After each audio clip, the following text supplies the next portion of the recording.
오늘 성경 말씀은 마가복음 2장 1절부터 12절에 있는 말씀입니다. 마가복음 2장 1절부터 12절에 있는 말씀.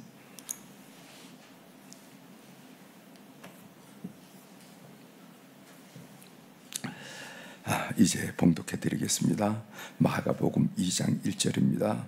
수일 후에 예수께서 다시 가버나움에 들어가시니 집에 계시다는 소문이 들린지라 많은 사람이 모여서 문 앞까지도 들어설 자리가 없게 되었는데 예수께서 그들에게 도를 말씀하시더니 사람들이 한 중풍병자를 네 사람에게 메어 가지고 예수께로 올세 무리들 때문에 예수께 데려갈 수 없으므로 그 계신 곳에 지붕을 뜯어 구멍을 내고 중풍병자가 눈상을 달아내리니 예수께서 그들의 믿음을 보시고 중풍병자에게 이르시되 작은 자야 내 죄사함을 받았느니라 하시니 어떤 서기관들이 거기 앉아서 마음에 생각하기를 이 사람이 어찌 이렇게 말하는가 신성모독이로다 오직 하나님 한 분 외에는 누가 능히 죄를 사하겠느냐 그들이 속으로 이렇게 생각하는 줄을 예수께서 곧 중심에 아시고 이르시되 어찌하여 이것을 마음에 생각하느냐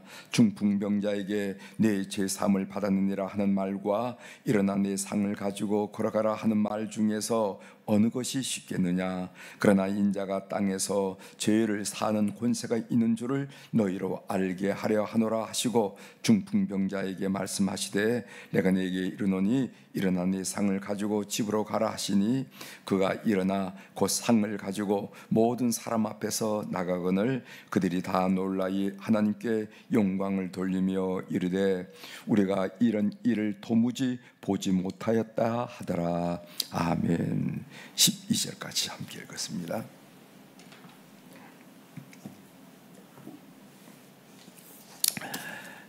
오늘 우리가 읽은 마가복음 2장 1절부터 12절에 있는 말씀을 중심으로 주제를 나는 할 만큼 했습니다. 이런 주제로 같이 좀 말씀을 나누려고 합니다. 여러분들이 뭐 어떤 일에 대해서 나는 할 만큼 했습니다. 이런 입장을 취할 때가 많이 있죠. 나는 할 만큼 다 했어. 이런 입장. 왜 이런 얘기를 하는지 오늘 여러분들이 한번 주의를 길러보시길 바랍니다.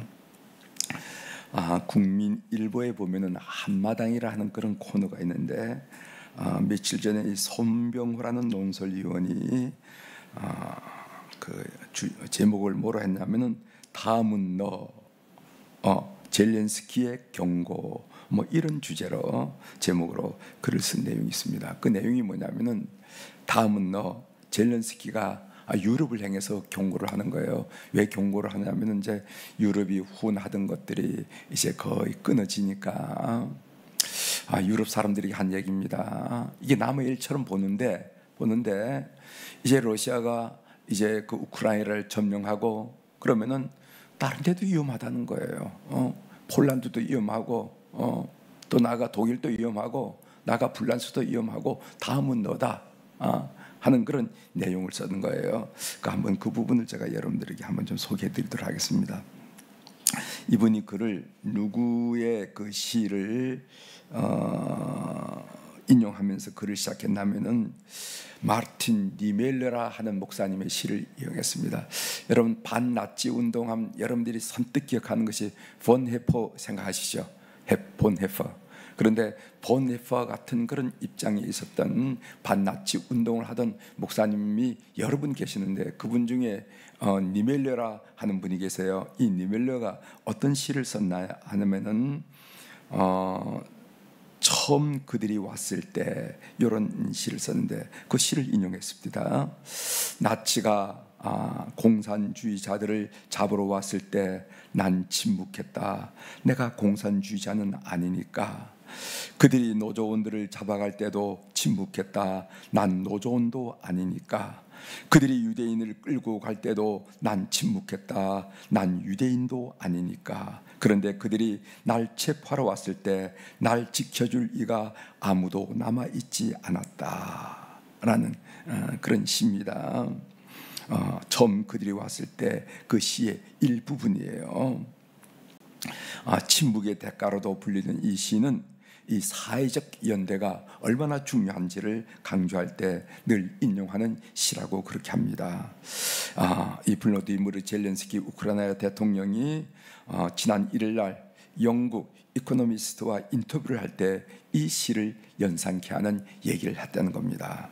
젤렌스키가 한 얘기가 뭐냐면은 유럽의 우크라이나 지원은 유럽 자신을 보호하기 위한 것이고 우크라이나 어린 아이가 아닌 유럽 아이들을 보호하는데 필요하기 때문이라고 말했다. 이어 만약 러시아가 우크라이나 아이들을 끌고 가는 것을 방치하게 된다면은 그들은 다른 유럽 아이들도 끌고 갈 것이고 러시아의 우크라이나 권리 침해에 침묵하게 된다면은 그들은 나중에 전 세계의 권리를 침해하고 유럽연합, 나토, 자유, 민주주의를 다 쓸어버릴 것이다. 이렇게 인터뷰 중에 경고를 했다는 것입니다. 그러니까 유럽과 민주 진영 국가들이 다 문너라 하는 이 젤렌스키 경고를 결코 쉽게 들어서는 안 된다는 거죠.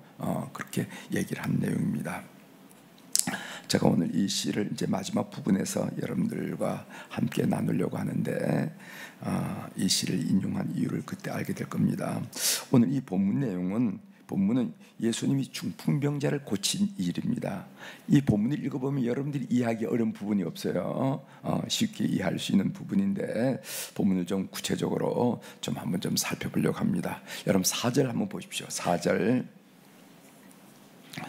무리들 때문에 예수께 데려갈 수 없으므로 그 계신 곳에 지붕을 뜯어 구멍을 내고 중풍병자가 눈상을 달아내리니. 그러니까 이 중풍병자를 데리고 가브나움에 있는 예수님이 계신다는 그 집으로 갔는데 사람들이 꽉 운집해서 발 디딜 틈도 없어요. 어디고 비비고 들어갈 여기 환자가 왔습니다. 아무리 소리쳐도 꿈쩍도 안 하는 그런 환경이 됐다는 겁니다. 그런데 그 사람들이 지붕에 올라가서 유럽의 그 유대인 지붕은 거기는 비가 많이 오지 않기 때문에 이렇게 진흙으로 이렇게 지붕으로 이렇게 했죠. 그래서 조금 좋은 집은 시에스타 끝난 다음에 그러니까 5층 끝난 다음에 일어나가지고 석양 무렵에 바람도 쉴 수 있는 그런 공간이에요. 이렇게 계단이 돼가지고 지붕으로 올라갈 수 있는 특별한 장치가 필요하지 않고 계단을 따라 올라가면 지붕에 도달할 수가 있습니다. 그래서 그 지붕을 뜯어내고 구멍을 내렸다는 거죠. 많은 사람들이 운집한 사람들로 인하여 예수님을 만나지 못하고 발길을 돌릴 때 어떻게 그 환자의 친구들은 지붕을 뜯을 생각을 했을까? 성경에 지붕을 뜯었다 그럼 뜯은 걸로 알고 있지만은 그러나 어떻게 그런 생각을 했을까? 이렇게 생각하면은 이 친구들에게는요 3가지 특징이 있었습니다. 하나는 예수님은 중풍병자를 고칠 수 있다, 반드시 고칠 수 있다 확신이 있었어요. 확신이 없으면 남의 지붕을 뚫을 수 없죠, 그죠? 예수님만 만나면은 틀림없이 고쳐진다 하는 그런 확신을 가져요. 확신 첫 번째 여러분 꼽아 놓으시길 바랍니다. 두 번째로는 문제를 해결할 수 있는 참의력을 가졌어요. 문제가 이렇게 얽히고 섞일 때 문제 앞에 주저하는 게 아니라 문제가 있다면 해답도 있을 것이다. 한번 좀 생각해 보자. 어떻게 접근할 수 있는 거지? 라는 그런 창의력을 가졌다는 겁니다. 이게 참 필요하죠. 우리는 문제를 보는 사람은 많이 있어요. 이런 문제가 있지 않습니까? 저런 문제가 있지 않습니까? 그러나 그럼 어떻게 하죠? 하면은 다들 침묵하고 있다는 겁니다. 이런 점에서 오늘 이 네 친구들은 문제를 해결할 수 있는 창의력을 가졌다는 겁니다. 세 번째로는 방해를 극복할 수 있는 행동력, 추진력이라고 그럴까요? 행동력이 있었어요. 이 사람에게. 그 결과 문둥병자 친구를 고치는 역사를 그들이 경험하게 됐다는 것을 성경을 통해서 알 수가 있습니다. 사랑하는 교회 여러분, 우리도 이런 태도로, 이런 자세로 주님 앞에 나가야 되는 거예요. 아셨습니까? 오늘 여러분들이 다 기도하러 오셨는데 여러분이 기도하러 올 때 마치 이 중풍병자의 이 친구들이 예수님을 만날 때 그런 태도와 같은 그런 태도를 제가 꼽아보라. 첫 번째로는 예수님은 내 문제를 반드시 틀림없이 해결할 수 있다 하는 그런 확신을 가지라는 겁니다. 두 번째로는, 그러나 하나님이 나에게 이런 문제를 주셨다는 것은 해결할 수 있는 것도 있다는, 방법도 있다는 것을 여러분 믿으셔야 됩니다. 문제는 답이 있잖아요, 그죠? 답이 없는 것은 문제라고 그러지 않습니다. 그러니까 문제는 답이 있는데 내가 이 봉착한 문제는 해결할 길이 반드시 있을 것이다 라고 접근하는 창의력이 필요합니다. 창의력. 세 번째로는 방해를 극복할 수 있는 행동력. 몸이 따라 움직여야 되죠. 생각만으로 끝나선 그런 역사가 일어날 수 없잖아요. 몸이 밤새도록 생각해놓고 아침에 일어나지 못하고 해가 중천이 들 때까지 침대에서 뒹굴고 있다면 그게 무슨 역사를, 어떤 역사를 경험할 수 있겠습니까? 그래서 이 세 가지, 하나님 예수님은 반드시 고칠 수 있다는 그런 확신, 문제를 해결할 수 있는 창의력, 방해를 극복할 수 있는 행동력, 이것이 이 친구들에게 뚜렷하게 보이더라 이 말이죠. 자, 7절 보겠습니다. 7절. 이 사람이 어찌 이렇게 말하는가? 신성모독이로다. 오직 하나님 한 분 외에는 누가 능히 죄를 사하겠느냐? 구약에 의하면은 하나님 한 분만이 죄를 사하실 수가 있습니다. 여러분 시편 130편 4절 같은 경우, 그러나 사유하심이 주께 있으면, 여기 준 하나님이죠. 사유, 용서하심이 주께, 하나님께 있으면 주를 경유하게 하심이니다 하는 말씀이 있습니다. 그래서 구약 시대에는 죄를 용서하는 것은 그 누구도 할 수 없고 오직 하나님만 한다는 겁니다. 그런데 예수님이 작은 자야 네 죄사함을 받으라고 이렇게 선포하신 것을 우리가 보게 됩니다. 이것은 예수님이 죄사할 권세를 가지신 하나님을 밝히 드러내 보이는 거예요. 아는 사람은 안다는 겁니다. 그래서 예수님이 이렇게 선포하는 것은 나는 제사할 권세가 있는 하나님이다. 그래서 10절에 이런 말씀이 있죠. 그러나 인자는 예수님이 말합니다. 인자가 땅에서 죄를 사는 권세가 있는 줄을 너희로 알게 하려 하노라 하시고 중풍병자에게 말씀하시되, 이렇게 나와 있습니다. 그 다음에 이제 9절로 넘어갑니다. 9절. 중풍병자에게 네 제사함을 받았느니라 하는 말과 일어나 네 상을 가지고 걸어가라 하는 말 중에 어느 것이 쉽겠느냐? 이거 예수님이 질문한 내용입니다. 중풍병자에게 네 제사함을 받았느니라 하는 말과 일어나 네 상을 가지고 걸어가라 하는 말 중에서 어떤 것이 말하기 쉽겠습니까? 어떤 것이 말하기 쉽겠냐 말이죠. 내 죄사함을 받았느니라, 이 말은 보이지 않은 영적인 선포이기에 말하기가 쉽지 않았을까? 다시 말씀드리면 검증할 수 없는 거잖아요. 뭐 죄를 사했는지 안 했는지 어떻게 알겠어요? 그러니까 이것은 오히려 검증할 수 없는 것이기에 말하기 쉬운 것이 아니겠는가?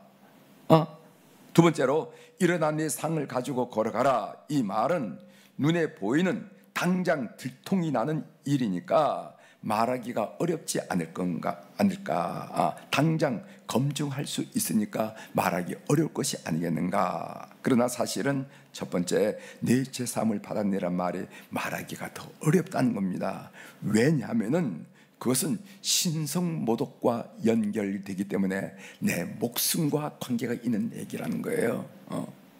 무슨 제사한다 이런 얘기를 입에 올린다는 것은 그것은 그 당시에 그 유대사에서 신성모독으로 여겨지기 때문에 그것은 죽을 수도 있다는 거예요. 목숨과도 연결되기 때문에 사실은 내 제사함을 받았느니라 하는 것은 말하기가 어려운 말이에요. 그렇지만 예수님은 이 어려운 내 제사함을 받았느니라 라고 그 말을 선택하셨다는 겁니다. 그 이유는 뭐냐면은 예수님께 제사할 권세가 있기 때문에 그렇다는 거예요. 여러분, 예수님은 우리의 구세주임을 믿으시길 바랍니다. 구원자임을. 자, 하나님의 음성 듣기로 한번 좀 얘기를 좀 하고 말씀을 마쳐야 되겠는데요. 전 이 본문을 묵상하면서 이 네 사람의 친구들이 장애물을 극복하고 중풍병자 친구를 예수님께 데리고 고쳤다는 것이 엄청난 도전이 되더라고요. 제가 어제 이렇게 묵상하면서 큰 도전이 나요. 여기까지 와서 운집한 사람들 때문에 그냥 돌아간다고 해도 그들을 나무랄 사람은 아무도 없었을 것입니다. 누구도 이해할 수 있는 문제가 아닙니까? 그렇죠? 친구를 불쌍히 여기서 데리고 왔는데 뭐 사람들이 꽉 찼기 때문에 어떻게 할 수가 없어. 할 수 없이 돌아갔대. 그런다고 그 나쁜 놈들 하고 말할 수 있는 사람은 아무도 없다는 것입니다. 또 이만하면 친구로서 할 만큼 했다고 스스로 자유하면서 돌아갈 수도 있을 것입니다. 야, 우리가 할 만큼 했지 않나? 이렇게 이 사람이 데려왔는데도 이 사람이 예수님을 못 만났다는 것은 이 사람이 운명일지도 모른다. 이 사람의 팔자일지도 모른다. 누구들이 그런 소문이 들 때, 그렇지, 그 사람 그 친구들이 할 만큼 했지. 그 바쁜 때 그 친구를 들것에도 메고 그까지 왔으니까 할 만큼 했지. 누가 그 사람들 욕할 수가 있겠어. 뭐 이런 얘기가 나올 수 있다는 거죠. 또 남의 진 지분까지 듣고 들것을 내린다 하는 것은, 그리고 보상을 해줘야 한다는 것은 자신들에게 너무 많은 희생이라 이렇게 생각할 수도 있을 거예요. 그까지는 우리가 할 수가 있지만은 남의 집 지붕을 뜯고 그것도 품을 내서 지붕을 고쳐준다거나 또 보상을 하거나 배상을 하려고 그러면은 그 상당한 돈이 들 텐데, 아이고 그까지 희생을 감수할 수 있을까? 그 해야 되는가? 뭐 이런 생각 할 수 있죠. 제가 몇 가지 예를 드리는데 그런 생각 여러분들 들지요? 안 됩니까? 저는 말입니다. 제가 이게 저한테 큰 도전이 되는 이유는, 저는 내가 만일 이런 경우를 만났다면 어떻게 했을까라고 생각해 봤어요. 내가 만일 이런 경우가 친구 중에 있고 예수님이 이렇게 오셨다 이런다면 어떻게 했을까? 전 그렇게까지 못할 것 같았어요. 저는 이 막내로 자라서 그런지 아주 근본적으로 이기적입니다. 제가 아주 이기적이에요. 아는 사람은 다 압니다. 이기적이에요. 그래서 저는요, 할 만큼만 하지 전적으로 희생을 하지 못해요. 전적으로 희생을 하는 것을 잘 못합니다. 우리 옆에 있는 우리 최찬희 목사는 전적으로 희생할 것 같아요. 왜냐하면은 제가 이제 이 선교 관계로, 저는 이 선교 관계로 이제 뭐 선교 관계는 우리 최찬희 목사, 교육 관계는 우리 노형준 목사, 뭐 또 기타 뭐 사회봉사 이런 관계는 그 얘기를 대화를 많이 합니다. 가져오면 붙들어 놓고 이렇게 대화를 하는 거. 우리 이제 부담자는 담임 목사실 들은 걸 뭐 쉽게 들어오고 이렇게 대화를 이렇게 많이 하는데, 하면은 항상 더 주장은 주장이에요. 제가 생각하는 것보다 항상 참 내가 야단치고 이러지만은 지고 그러지만은 참 마음 자세가 좋다 하는 생각을 해서 제가 어제 이걸 묵상하는데 최찬희 목사가 생각이 나더라고요. 최찬희 목사는 안 그럴 것 같아 이런 생각이 드는데, 아무튼 그렇다는 겁니다. 그러면서 이 젤렌스키의 얘기가 생각이 되는 거예요. 젤렌스키, 유럽이 우크라이나 고통에 침묵한다면은, 유럽이 우크라이나 아이들이 끌려가는 것을 보고 침묵한다면은 조만간 유럽이 고통당할 것이고, 그리고 유럽의 아이들이 끌려갈 것이다. 그때 아무도 유럽을 지켜주지 않을 것이다 하는 이 생각이 나더라 이 말이십니다.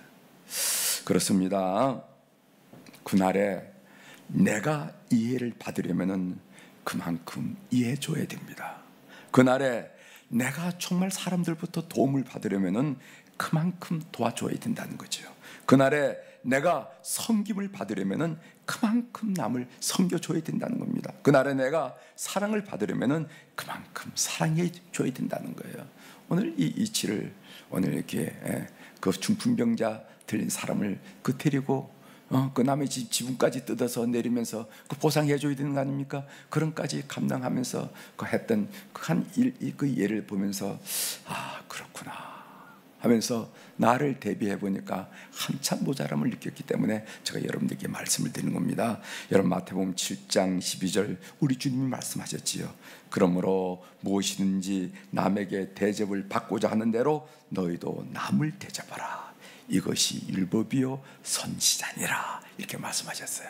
여러분 꼭 그렇게 하시길 바랍니다. 할 수만 있다면은 나는 할 만큼 했다라는 단계에서 한 발자국 더 나가가지고 정말 오늘 여기 있는 내 친구처럼 그렇게 하는 그런 정말 전폭적인 그런 희생을, 난 저 사람을 통해서 사랑이 무엇인지 알 것 같아 라는 기든 우리가 삶을 사는 일에 크게 도전이 되는 말씀이라 이렇게 얘기해 줍니다. 기도하시겠습니다.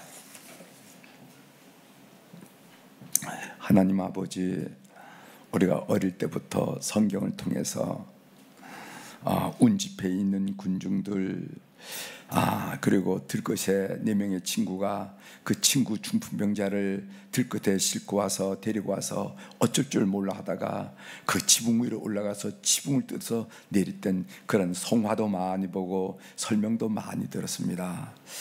그런데 오늘 이 새벽에 그 사람이 나라면은, 내가 그 친구들이라면 어떤 태도를 취했을까, 할 만큼 했을까, 아니면 한 발자국 더 나가서 진심으로 사랑하고 도와줬을까 하는 그런 섬김의 삶의 그 자세를 우리가 다시 한번 생각해 볼 수 있도록 도와주셔서 감사합니다.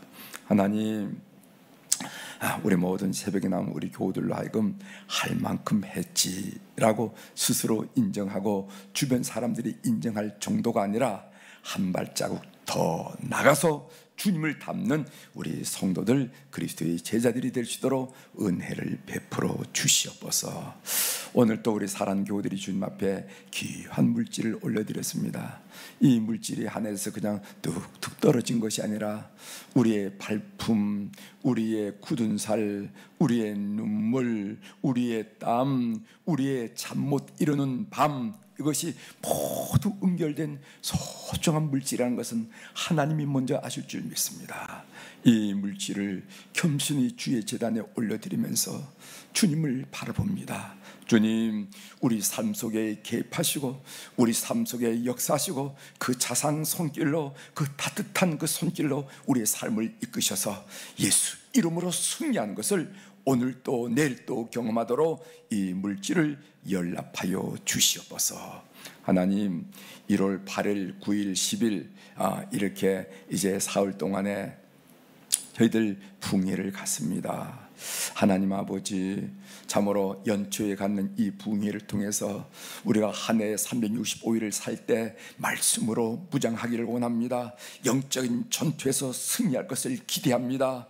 하늘문이 활짝 열려서 참으로 베델에서 야곱이 경험한 것처럼 하늘과 우리 사이에 사닥다리가 놓여져서 우리의 기도가 상달되고 주의 은혜가 폭포수처럼 우리에게 쏟아지는 그런 365일을 살기를 소원하면서 저희들이 이렇게 신년 축복 성회를 저희들이 준비하고 있사오니 하나님, 이 인류에 주님 개입하시고 역사하여 주시옵소서. 온 성도들이 기대를 갖게 하시고 신명마다 옥토가 되어서 뿌린 씨앗보다 말씀의 씨앗이 30배, 60배, 100배로 결실되어 우리 주님을 기쁘게 하며 우리의 삶을 풍요롭게 하는 그런 계기가 되도록 우리 하나님 역사하여 주시옵소서. 오시는 강사님에게 영육간의 강건함을 허락하시고 맑은적인 신령한 은혜로 하늘의 영감으로 충만케 하셔서 들려지는 말씀이 큰 은혜의 말씀이 될 수 있도록 우리 하나님이 인도하여 주시옵소서. 오늘 또 하늘의 주권과 땅의 주권을 가진 우리 주님의 권세 있는 이름으로 선포합니다. 내 영혼이 잘된 같이 범사가 잘되고 강건한 축복을 이 새벽에 주님 뵙고 기도하는 온 교우들이 하루 동안 받아 누리는 은혜의 시간으로 역사하여 주시옵소서. 감사드리며 예수님의 이름으로 기도 올리옵나이다. 아멘.